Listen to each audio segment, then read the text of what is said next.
El día de hoy vamos a abrir la palabra de Dios y yo les voy a pedir estar ágiles de manos porque vamos a usar bastante la Biblia. Antes de leerla, quiero invitarte a inclinar tu rostro para orar. Querido Padre, en esta ocasión te damos gracias por el privilegio, Señor, de venir a tu presencia en tu casa. Pedimos, Señor, tu bendición, que tu palabra pueda ser expuesta de manera directa a nuestro corazón, conforme a las necesidades que nosotros tenemos. Y lo pedimos, Señor, en el nombre de tu Hijo amado Jesús. Amén. Pocas personas en la Biblia son presentadas con tanto bombos y platillos como la persona de quien hoy vamos a hablar. De hecho, en Mateo 11:11, es Jesús mismo quien presenta con palabras sumamente fuertes a esta persona. Dice así, voy a leer parte de esta presentación. Mateo 11:11, de cierto os digo que entre los que nacen de mujer no se ha levantado otro mayor que Juan el Bautista. Y sin embargo, el más pequeño en el reino de los cielos es mayor que él. Estas palabras son muy fuertes. No se ha levantado otro mayor que Juan el Bautista. ¡Wow! Uno dice de ingreso nada más que realmente Juan el Bautista es puesto en un lugar muy elevado, muy alto. Pesan demasiado esas palabras. De hecho, la presentación de Juan el Bautista se hace en la Biblia mucho más pesada aún cuando nosotros terminamos el Antiguo Testamento. Los últimos versículos del Antiguo Testamento terminan mencionando en el libro de Malaquías 4:5: yo envío al profeta Elías antes que venga el día de Jehová, grande y terrible. Él hará volver el corazón de los padres hacia los hijos y el corazón de los hijos hacia los padres. No sea que yo venga y castigue la tierra con maldición. Y por 400 años no hubo profeta en la tierra de Israel. Se esperaba el cumplimiento de esta profecía.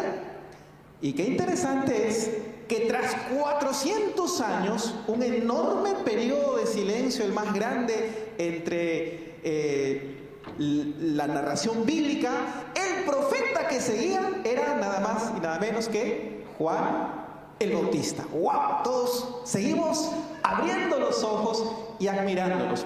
Y todo esto, cuando llegó Jesús, en Mateo 17, 10 al 13, le preguntan a Jesús si era necesario que Elías venga primero, y respondió Jesús diciendo: sí, a la verdad Elías ya vino, pero ustedes no le creyeron. Y el texto dice que sus discípulos entendieron que se refería a Juan el Bautista. Lo está asumiendo en este rol mencionado aquí en Malaquías. Ahora, todo esto se dimensiona más todavía para hacerlo más grande la presentación cuando en Lucas nosotros leemos, y yo quiero invitarlos a leer en Lucas capítulo 1, versículos 6 y 7. Dice así la presentación de los padres: ambos eran justos delante de Dios y andaban irreprensibles. Estamos hablando de los padres.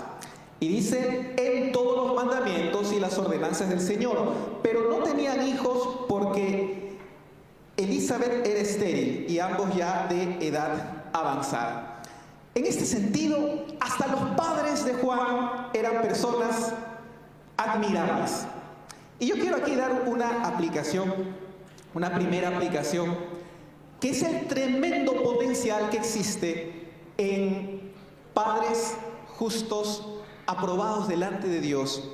Saben que hoy vivimos en tiempos donde ya todos queremos que Jesús venga, que Jesús aparezca, que Jesús venga entre las nubes. Es el motivo de la misión de la iglesia. Pero esto se consigue con personas. ¿Y quiénes irán tomando la posta? Son nuestros niños. Aquí, este es un entorno donde hay muchos jóvenes, hay muchas personas que aún no se han casado. Qué maravilloso es formar hogares en donde nuestros hijos sigan el ejemplo de sus padres, sigan la posta de sus padres. Y cuando hablamos de la formación que los padres de Juan le dieron a Juan, Elena de White presenta que sus padres lo formaron como un ser íntegro, como una persona de carácter. Elena de White dice en El deseo de todas las gentes, capítulo 10, tal mensajero debía ser santo, debía ser un templo para que habitara el Espíritu de Dios con el fin de cumplir su misión. Debía tener una constitución física y fuerza mental y espiritual. Por lo tanto, le sería necesario dominar sus apetitos y pasiones. Integridad espiritual, integridad moral. ¿Saben qué? Sanidad emocional. A Juan lo criaron como una persona que tenía temple, que tenía carácter. Y saben que el verdadero carácter en realidad no es la cuestión de alzar la voz o tratar mal. En realidad a veces confundimos la noción de carácter. El carácter es el tener temple, tener actitud fuerte para oponerte a aquellas cosas con los cuales tus principios no son compatibles. Tener la capacidad de decir, no, yo con esto no voy. Ese es el carácter. Y Juan fue una persona que demostró esto. De hecho, Elena de White dice que cuando él más adelante estuvo en la cárcel, él pudo haber tenido dudas, pero nunca flaqueó en la integridad que él tenía como persona. Hay muchos que hoy en día cuando pasan algún problema, lo que a veces ponen en tela de juicio no solamente son dudas o cuestiones respecto a Dios, sino su misma integridad. Es que Dios no me escucha, Dios demuestra no estar detrás de mí como yo quiero, y entonces me entrego a las lascivias, a los errores, a los pecados. En un momento de duda es fácil que la integridad moral se vea comprometida. Mas en el peor momento, así no aconteció en el caso de Juan. Tú tienes derecho algún día a dudar, pero jamás pierdas la integridad.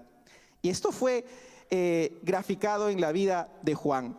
La Biblia lo describe, hemos leído a Juan como el más pequeño al mismo tiempo. Y es que la grandeza de la vida de Juan, por otro lado, se encuentra a la sombra del ministerio de Jesús. Es realmente una cosa grandiosa leer la descripción de la obra de Juan en Mateo capítulo 3, versículo 3.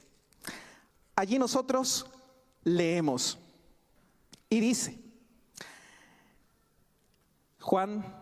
Mateo 3:3. Pues este es aquel de quien habló el profeta Isaías cuando dijo, voz del que clama en el desierto, preparad el camino. Y mi pregunta es, ¿el camino de quién? Díganme ustedes. Preparad el camino del Señor, enderezad sus sendas.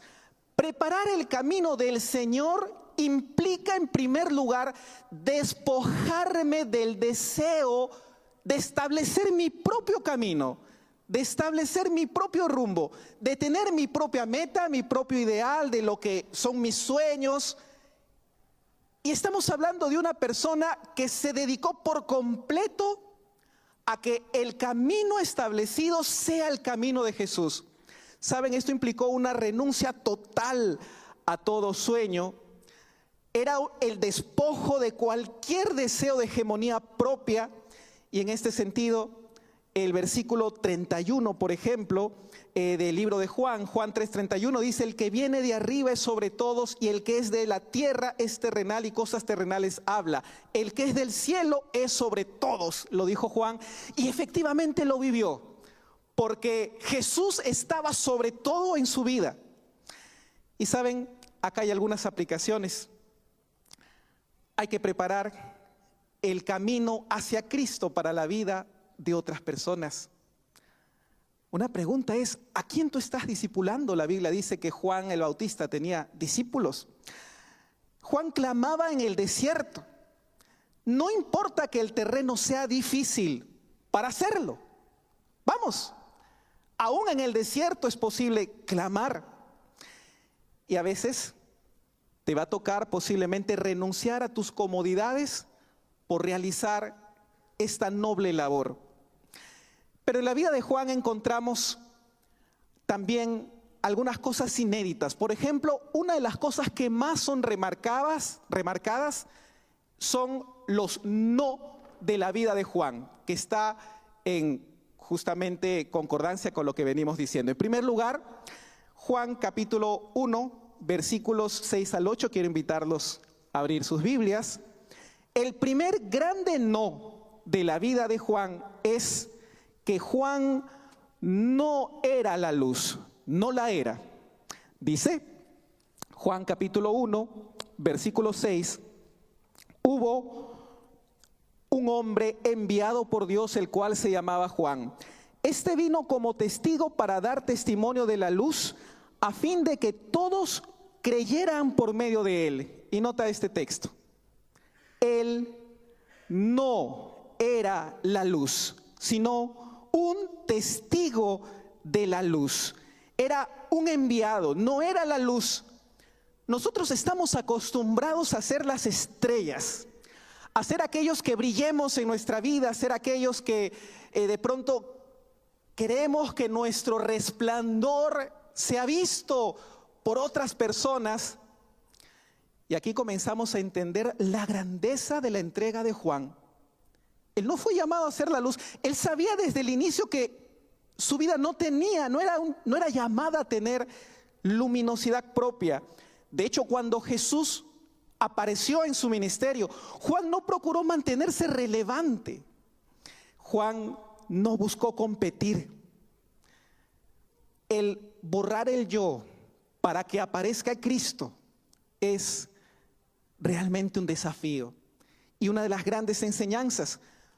Otro no en la vida de Juan está en el versículo 19 y 20, un poquito más allí.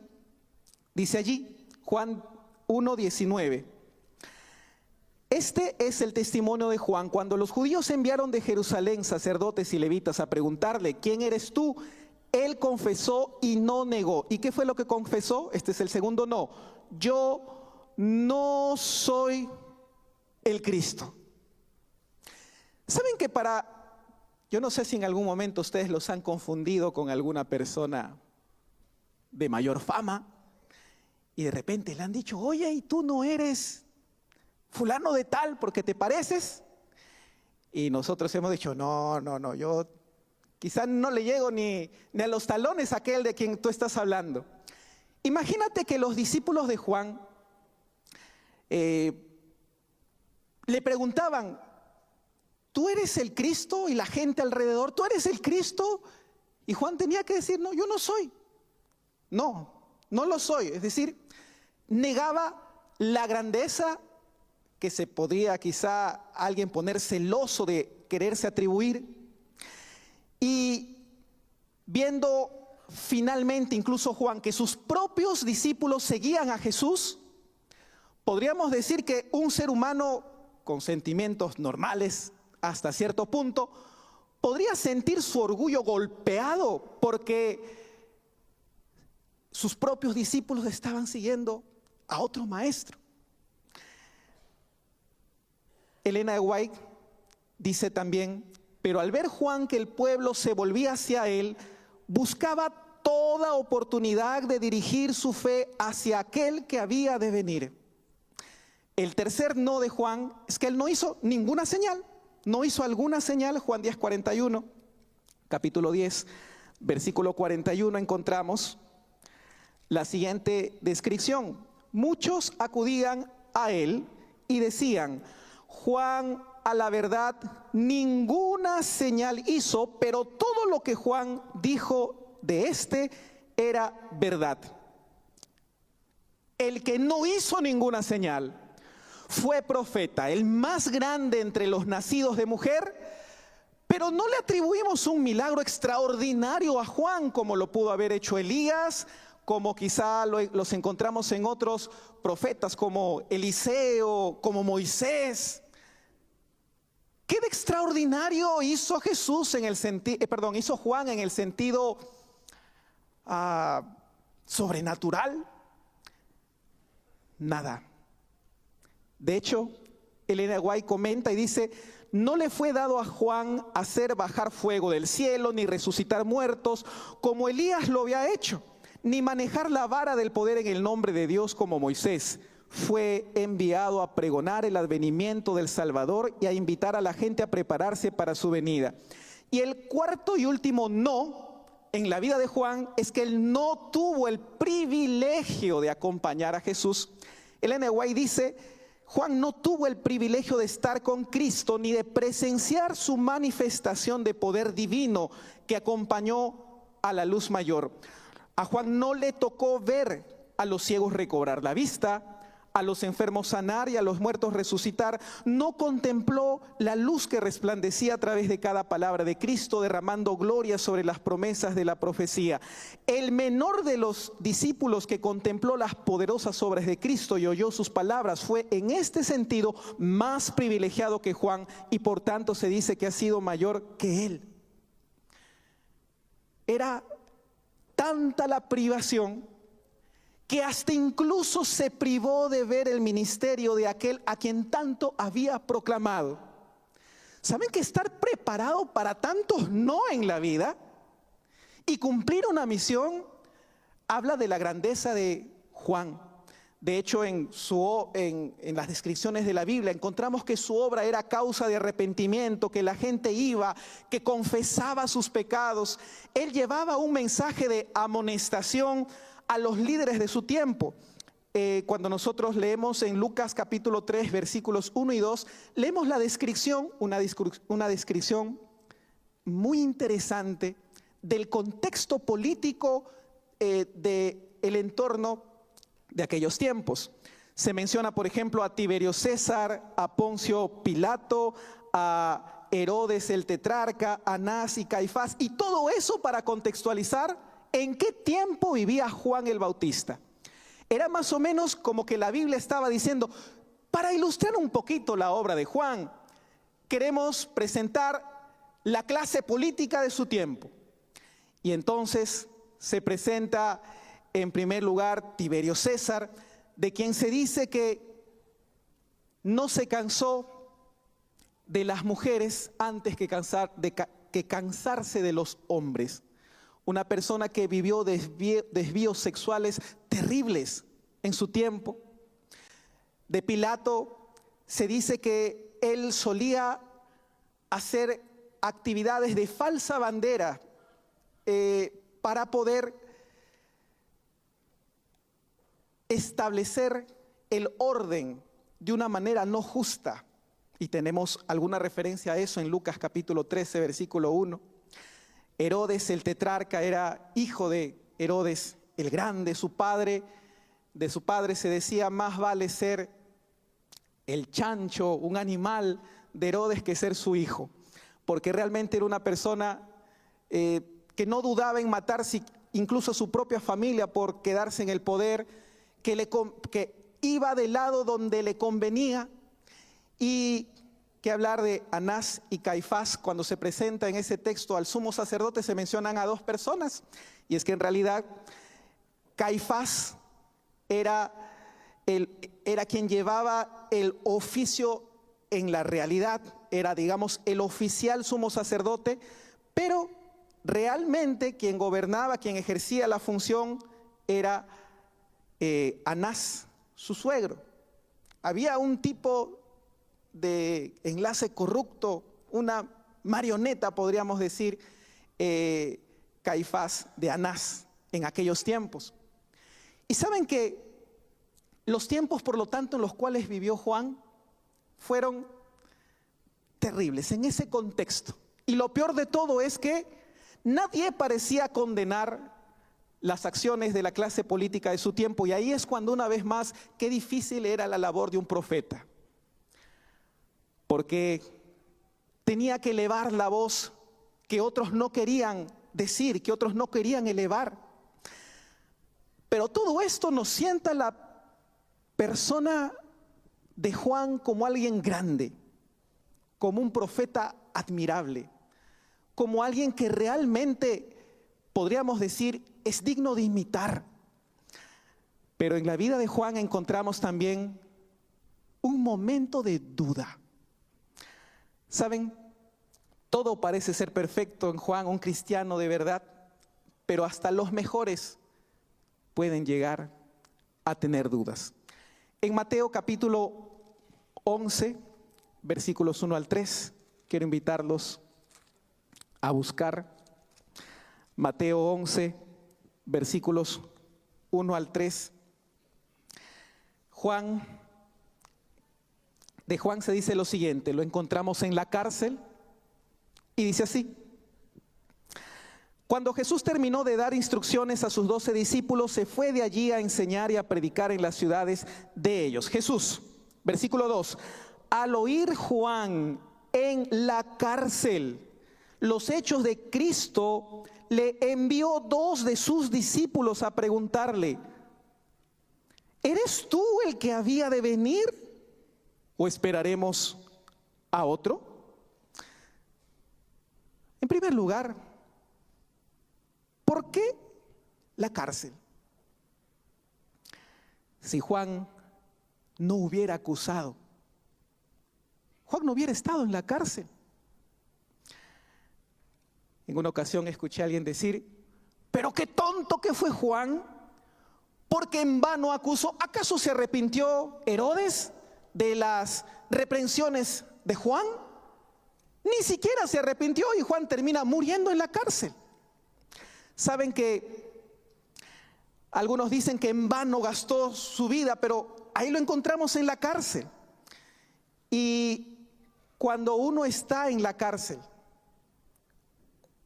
todos tenemos en algún momento nuestras celdas de la vida. Cuando dudamos, cuando viene el desánimo, el sufrimiento, y el sufrimiento de Juan era físico y era emocional. Y es sorprendente que aquella persona que había identificado a Jesús, he aquí el Cordero de Dios que quite el pecado del mundo, aquí está, ha llegado, ahora enviaba a preguntar y decía: ¿eres tú el que había de venir? Y uno se pregunta: ¿pero qué pasó con Juan? ¿Por qué ahora está dudando a ese nivel? Y como muchos judíos, Juan pudo haber esperado que el Mesías llegara como el líder poderoso que todos esperaban, el que traería juicio sobre los malvados. Cuestionarse si había comprendido correctamente el plan de Dios. Era en esos momentos la duda de Juan. Y saben que hay veces donde nosotros podemos dudar, donde nos toca enfrentar alguna crisis. Y las crisis, si no fueran crisis, se sabe que son crisis porque golpean el alma, golpean el corazón, golpean muchas veces la razón. Uno termina preguntándose el porqué de las cosas. Juan enfrentaba una crisis así, dura, era la cárcel. ¿Y por qué motivo? Por anunciar lo bueno. Era una frustración. Trabajar tanto para que se establezca el reino de alguien y ver lo que no se había establecido conforme él pensaba. Elena White dice: todo esto le parecía un misterio insondable al profeta del desierto. Había horas en que los susurros de los demonios torturaban su espíritu y la sombra de un miedo terrible se apoderaba de él. ¿Podría ser que el tan esperado libertador no hubiese aparecido todavía? Entonces, ¿qué significaba el mensaje que él había sido impelido a dar?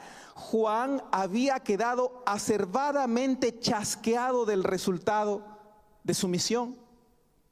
Incluso todo esto implicaba una depresión, porque ahora se encontraba el dilema de los discípulos. ¿Quién era Jesús en relación a Juan? Era su primo. Y una pregunta era, ¿y por qué Jesús permite que Juan, que tanto preparó el camino, se quede en la cárcel? ¿Por qué Jesús no libera a su primo? ¿Por qué Jesús no hace algo al respecto? Y entonces Ellen White también comenta, dice, pero preguntaban por qué, si ese nuevo maestro era el Mesías, no hacía algo para conseguir la liberación de Juan. Crisis. ¿Quién no las ha tenido? Lo que es lindo en las Escrituras es leer la respuesta de Jesús. En el versículo 4 nosotros leemos, cuando le preguntaron a Juan, y encontramos, versículo 4, respondiendo Jesús les dijo, id y haced saber a Juan las cosas que oís y veis. Los ciegos ven, los cojos andan, los leprosos son limpiados, los sordos oyen, los muertos son resucitados y a los pobres les es anunciado el evangelio. En pocas palabras, el reino que se está estableciendo no es el reino que se espera que se establezca, una cuestión política. Y Jesús entonces dice un mensaje que Ellen White toma como la reprensión para Juan. Dice, bienaventurado es el que no halle tropiezo en mí. Versículo 7, mientras ellos se iban, porque escucharon eso y comenzaron a dirigirse nuevamente a su maestro, Jesús comenzó a hablar de Juan a la gente. ¿Y qué decía? ¿Qué salisteis a ver al desierto, donde predicaba Juan? ¿Una caña sacudida por el viento? ¿Era Juan una caña sacudida por el viento, algo frágil? Entonces Jesús dice, y aquí vemos el aliento de Jesús hacia Juan, ¿o qué salisteis a ver? ¿A un hombre cubierto de vestiduras delicadas? Los que llevan vestiduras delicadas en las casas de los reyes están, pero ¿qué salisteis a ver? ¿A un profeta? Y Jesús dice, sí, os digo, y más que profeta, porque este es de quien está escrito, yo envío mi mensajero delante de ti, el cual preparará tu camino delante de ti. De cierto os digo que entre los que nacen de mujer no se ha levantado otro mayor que Juan el Bautista, y sin embargo el más pequeño en el reino de los cielos mayor es que él. Desde los días de Juan el Bautista hasta ahora, el reino de los cielos sufre violencia y los violentos lo arrebatan. Textos muy interesantes. Jesús comenzó diciendo, vayan y cuéntenle a Juan, cuéntenle lo que se está cumpliendo, porque Dios no engaña a nadie. Y no había sido engañado Juan. Aquel que tanto proclamaba realmente estaba ejerciendo su ministerio. Y Jesús estaba citando las profecías mesiánicas, estaba respondiendo a la duda de Juan con la Biblia. Estaba respondiendo con Isaías 35, 5 al 6, Isaías 61, 1, la obra del Mesías. ¿Saben? Que así su ministerio sí cumplía las expectativas mesiánicas. Y tras la amonestación,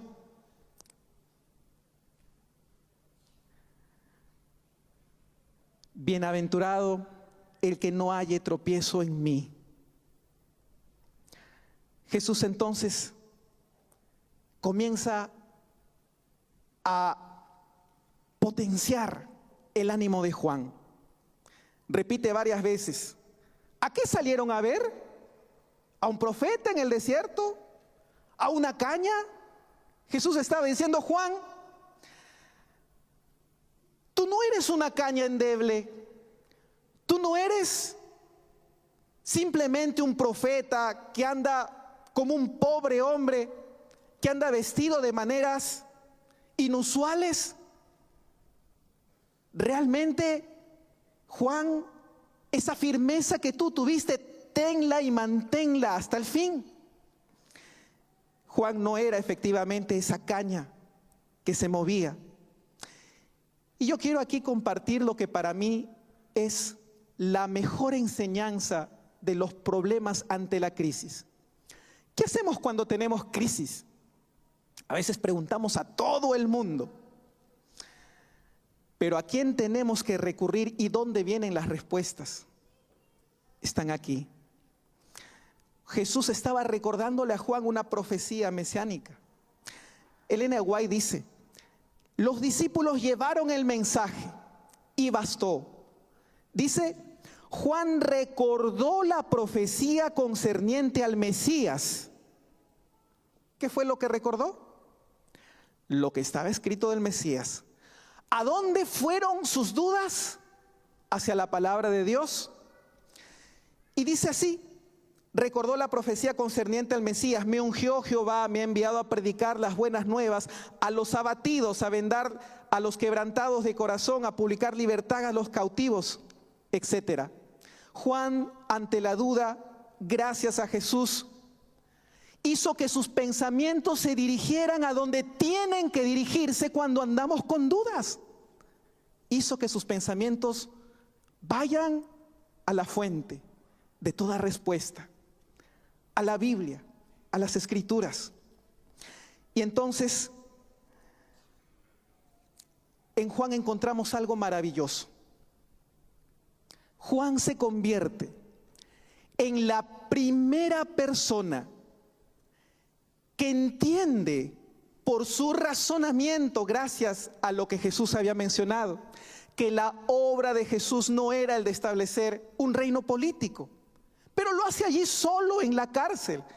De hecho, lo comprende incluso antes de que Jesús muriera, algo que no consiguieron ninguno de los 12 discípulos, que aún después de resucitado le preguntaban: Jesús, Señor, ¿establecerás tu reino ahora en este tiempo? Pero Juan lo entendió antes de que muriese. ¿Por qué? Porque fue a la palabra. Amigos, hermanos, cuando tú tienes una duda existencial, algo que te golpea, en vez de preguntarte los porqués y sentir de repente que es necesario buscar un culpable y comenzar a llenar tu mente de tantos argumentos que a veces no hacen más que daño, la prioridad debiera de ser ir a buscar la respuesta de Dios en la palabra. Ir a buscar la respuesta de Dios en donde debemos de encontrarla, que es las Santas Escrituras. Y Jesús menciona algo maravilloso del ministerio de Juan. El reino de los cielos sufre violencia desde los tiempos de Juan, porque hay gente que de manera agresiva ahora comienza a buscar el reino de Dios. Gracias a la obra del arrepentimiento de Juan, es común decir: Juan, tú eres causante de esta obra, no tropieces en esta obra, fortalécete en la palabra de Dios. Pero cuando hablamos de Juan, y con esto quiero ir culminando, llegamos a la etapa más fuerte y dolorosa de su vida. En Mateo capítulo 14 encontramos una historia que nos deja muchas preguntas, una historia que nos deja intrigados. Mateo capítulo 14. Dice: en aquel tiempo Herodes el tetrarca oyó la fama de Jesús y dijo a sus criados: este es Juan el Bautista, ha resucitado de los muertos y por eso actúan en él estos poderes. Y entonces en el relato de Mateo se retrocede a escenas que antes no se habían contado sobre su encarcelamiento y sobre su muerte. Dice el versículo 3: Herodes había prendido a Juan, lo había encarcelado, lo había encadenado, y metido en la cárcel por causa de Herodías, mujer de su hermano Felipe. Porque Juan le decía: no te está permitido tenerla, la mujer de su hermano. Y Herodes quería matarlo, pero temía al pueblo porque tenían a Juan por profeta. Pero cuando se celebraba el cumpleaños de Herodes, la hija de Herodías danzó en medio y agradó a Herodes, por lo cual éste le prometió con juramento darle todo lo que pidiera. Versículo 8: Ella, instruida primero por su madre, dijo: dame aquí en un plato la cabeza de Juan el Bautista. Versículo 9. Entonces el rey se entristeció, porque pareciera que hasta el rey incluso llegó a haber tenido cariño por Juan. Y dice, continúa diciendo: pero a causa del juramento y de los que estaban con él a la mesa, mandó que se la dieran y ordenó decapitar a Juan en la cárcel. Versículo 11. Trajeron su cabeza en un plato, se la dieron a la muchacha y ella se la entregó a su madre. Entonces llegaron sus discípulos, tomaron el cuerpo, lo enterraron y fueron a dar la noticia a Jesús. Aquí todo esto parece desencadenarse en una cadena de cosas absurdas. Tenemos allí un hijo de Dios, un siervo de Dios encarcelado. Podrá estar encarcelado, pero eso no le quitaba el ser siervo de Dios. Pero por otro lado, teníamos allí a la representación del poder terrenal. Y saben que hay veces que el poder terrenal parece imponerse sobre el poder celestial. El poder terrenal parece ser más fuerte, incluso parece ejercer dominio sobre el reino de Dios, pareciera así. De hecho, nosotros nos sorprendemos porque Juan estaba cayendo en las patrañas de una gente tan malvada como la clase política de su tiempo. En esos instantes encontramos nosotros que Juan está pedido. Y de hecho,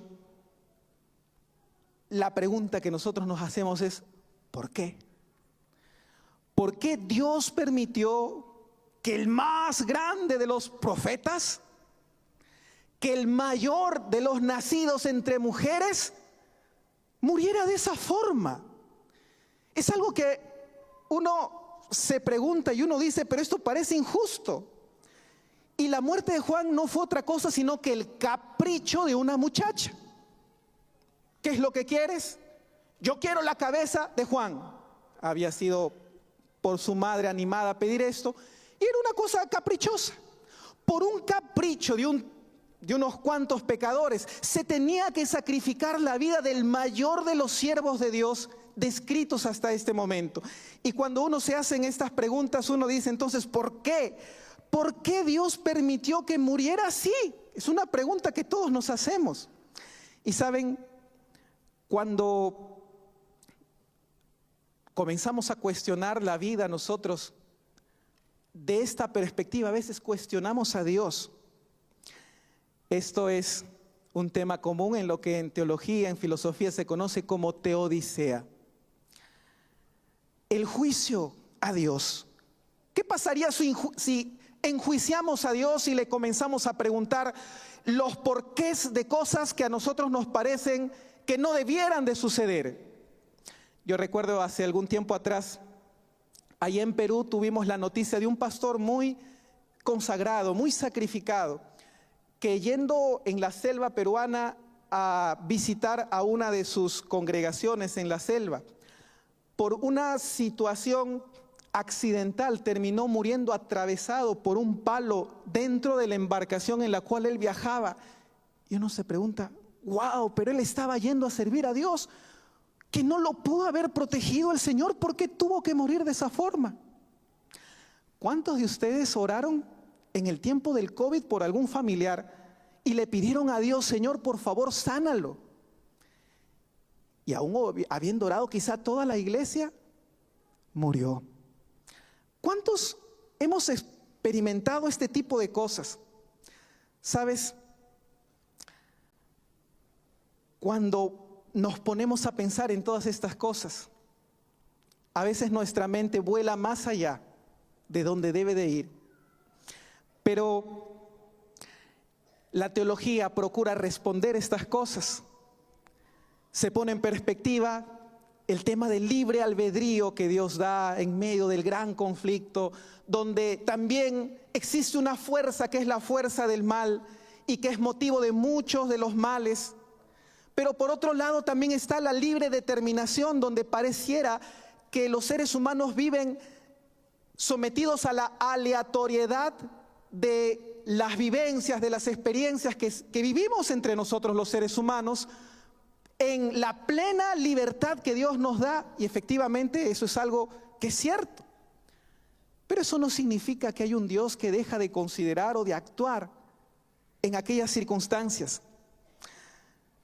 Solamente imagínate el caso de Juan en esa ocasión. No estaba planificado la muerte de Juan ese día. Fue del capricho de un momento. De pronto llega el verdugo. ¿Te imaginas ese diálogo? ¿Qué le diría a Juan? Juan, sal de tu celda. Y yo no me quiero imaginar lo que sigue. Pero hubo un momento seguramente donde Juan se dio cuenta que ese era el último día de su vida, y así no había pensado que iba a acabar su vida. Y se dio cuenta que algo malo le iba a pasar. Habían pedido su cabeza en un plato. ¿Qué puedes en esos momentos pensar? El propósito de Dios. Una de las cosas lindas es que Juan no murió sin haber cumplido el propósito de su vida. Y lo estaba cumpliendo en ese presente. De hecho, cada día lo cumplía. Hay personas que no se sienten preparadas para morir en cualquier momento porque piensan que Dios tiene un plan para su vida, que lo ven en el futuro muy remoto y dicen, bueno, el plan de Dios está todavía muy allá, por lo tanto no puedo morir porque Dios todavía no terminó su plan. El plan de Dios está demasiado en el futuro. Mientras que hay otros que podrían considerar que ya vivieron el plan de Dios y quizá dicen, bueno, yo ya viví el plan de Dios, miran el plan de Dios como en el pasado.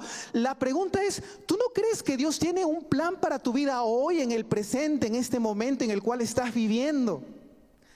Y la vida de Juan nos enseña que la forma en la que debemos experimentar el cumplimiento del plan de Dios es en el presente, es en el día de hoy. Hoy, ¿qué propósito Dios tiene para ti? Hoy. Juan estaba en esa ocasión muriendo de manera inesperada, pero preparado para morir, porque se encontraba cumpliendo el propósito de su vida. ¿Saben? Cuando nosotros miramos todas estas cosas y comenzamos entonces a culpar a Dios en estas cosas que ya hemos mencionado de Teodicea, y culpamos, y Dios, y por qué permites, y todo ello, hay un punto donde a veces olvidamos pensar y reflexionar. Dios, ¿por qué permites? ¿Y por qué Juan murió injustamente? Y nos preguntamos todo esto hasta que hay un punto. Miramos un poquito más allá y vemos a Jesús. Vemos al mismo Dios que es enjuiciado en la Teodicea, sufriendo las mismas injusticias que Juan. Porque Juan fue muerto a pedido, por presión. Jesús también fue muerto por pedido y por presión. Juan fue muerto por los líderes políticos. En la muerte de Jesús también tuvieron que ver los líderes políticos. Juan fue muerto de manera injusta, y la pregunta es, ¿cuán justa fue la muerte de Jesús? Es increíble que hasta en este punto Juan se convertía en el que preparaba el camino al Señor. Y entonces Dios no es el tipo de Dios que mira de lo alto y dice, bueno, sufran ustedes, los de abajo sufran, y no. En la Biblia Dios es el Dios que entiende, que comprende, de hecho que se hizo carne para experimentar lo nuestro. El mérito de Jesús es que Él vino por amor siendo Dios. Y de esta manera la muerte de Juan incluso prefiguraba la muerte de Jesús. Jesús sabía que su camino hacia la cruz estaba alineado con el camino de Juan. y terminó de hecho siendo fortalecedor para él mismo. ¿Tú recuerdas la escena cuando le van a contar esto a Jesús? Mateo 14, versículo 12 dice: entonces llegaron sus discípulos, tomaron el cuerpo, lo enterraron y fueron a dar la noticia a Jesús. A mí me llama la atención el versículo que sigue. Al oírlo Jesús, cuando se enteró, se apartó de allí, él solo, en una barca, a un lugar desierto. Cuando Jesús escuchó esta noticia, a veces nosotros pensamos, ¿pero qué dijo Jesús? ¿Qué opinó Jesús? ¿Por qué tanto arremetemos a veces contra Dios? La Biblia dice que cuando Jesús se enteró que Lázaro murió, Jesús lloró, el texto más corto. Yo creo que en esta ocasión Jesús también posiblemente lloró, se emocionó, quiso estar solo. ¿Cómo era que uno de sus grandes caía de una forma que pareciera ser injusta a todo ojo? Pero él no dejaba de entender, no dejaba de comprender la situación. Juan se estaba convirtiendo en el primer mártir del cristianismo. Y Jesús mismo necesitó tiempo para procesar la pérdida de alguien tan querido como él. Y es que hay una gloria oculta en el sacrificio de Juan. Desde una perspectiva humana, la muerte de Juan era una tragedia que no tenía sentido.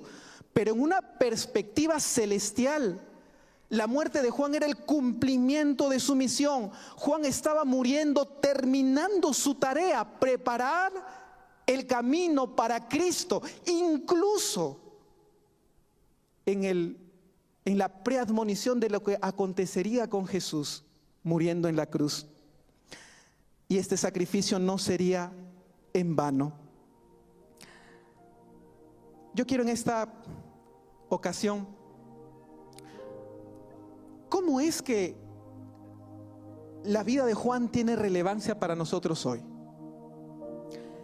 Si nosotros preguntamos, ¿quién es la iglesia adventista? ¿Qué diríamos? ¿Tiene la misión de Juan alguna semejanza con la misión de la iglesia adventista? ¿Para qué preparó Juan? ¿Para quién preparó el ministerio? ¿Para qué evento? Para el grande evento de la venida del Mesías. Y lo hizo entregando su propia vida. La pregunta es, ¿la iglesia adventista del séptimo día cómo se considera? El llamarnos adventistas, creemos en el advenimiento de Cristo, nos deja a nosotros la responsabilidad de esa misión. Preparamos también el camino para esa llegada del Salvador. Y hay grandes lecciones, por lo tanto, que nos compete mencionar. Yo quiero terminar con unas cuantas. Número 1, tu vida puede parecer pequeña o incluso trágica a los ojos del mundo, como era la vida de Juan, visto como un tipo pobre, visto como un tipo que vivía en el desierto. Pero en las manos de Dios tu vida no deja de tener un propósito eterno. Número 2, tu vida podría ser abreviada, pero si estás en las manos de Dios, jamás derrotada. Que tu vida sea más corta no significa que hayas vivido una derrota en tu vida. Por eso la necesidad de siempre estar en las manos de Dios. La voz de Juan fue silenciada, pero su testimonio siguió hablando.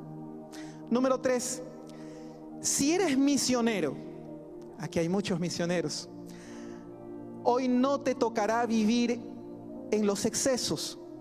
Tendrás que ser austero en este proceso como Juan lo fue, porque nuestro objetivo no es conquistar esta vida. Y último, ¿ya te tocó vivir algún sacrificio? Considéralo como una corona. Cuando yo leo a Juan, hay dos versículos que se me vienen a mente y con esto termino. El primero es el de Malaquías, capítulo 3, versículo 14, donde dice: pues habéis dicho, por demás es servir a Dios, que aprovecha que guardemos su ley y que andemos afligidos en su presencia, en la presencia de Jehová de los ejércitos. Por el contrario, versículo 15, hemos visto que los soberbios son felices, que los que hacen impiedad no solo prosperan, sino que tientan a Dios y no les pasa nada, mientras que los que sirven a Dios, ¿cómo les va? Aparentemente mal. Entonces el versículo 17, de aquellos, dice Jesús el Señor, serán para mí especial tesoro, dice Jehová de los ejércitos. ¿Cuándo? El día en que yo actúe. Los perdonaré como un hombre perdona al hijo que lo sirve. Entonces Dios nos lleva a ver nuestra mirada no solamente en las cosas que acontecen aquí en el presentismo. El Señor te lleva a mirar la eternidad, y el Señor te lleva a mirar y ver que el día en que Dios actúe, allí se deben de ver las cosas realmente, no cuando uno muere. Y es allí cuando el Señor habrá de llamar a este pueblo, al especial tesoro que vivió, luchó y murió incluso por él. Y finalmente, Hebreos capítulo 11, versículo 36, que dice, Hebreos 11, 36. Otros experimentaron oprobios, azotes, y a más de esto prisiones y cárceles. Fueron apedreados, aserrados, puestos a prueba, muertos a filo de espada. Anduvieron de acá para allá cubiertos de pieles de ovejas y de cabras, pobres, angustiados, maltratados. Estos hombres, de los cuales el mundo no era digno, anduvieron errantes por los desiertos, por los montes, por las cuevas y por las cavernas de la tierra. Pero ninguno de ellos, aunque alcanzaron buen testimonio mediante la fe, recibió lo prometido. Porque Dios tenía reservado algo mejor para nosotros, para que no fueran ellos perfeccionados aparte de nosotros. La bendición que es el ejemplo de estos hombres para nuestras vidas. Mi pregunta final es: hoy vivimos en mismos tiempos similares a los de Juan. ¿Te gustaría identificarte con la vida de Juan y decirle: Señor, ayúdame a ser ese misionero que fue Juan, y a vivir de tal manera que anuncie con mi vida, hasta el punto incluso de donarla para ti, anuncie tu reino? ¿Quiere alguien pedir esta oración juntamente conmigo? Si ese es tu deseo, ponte de pie, que vamos a hacer una oración. Oremos. Cariñoso Padre, en esta ocasión queremos darte gracias, Señor, por tu palabra, y queremos pedir, Señor, que tu bendición siempre sea con nosotros.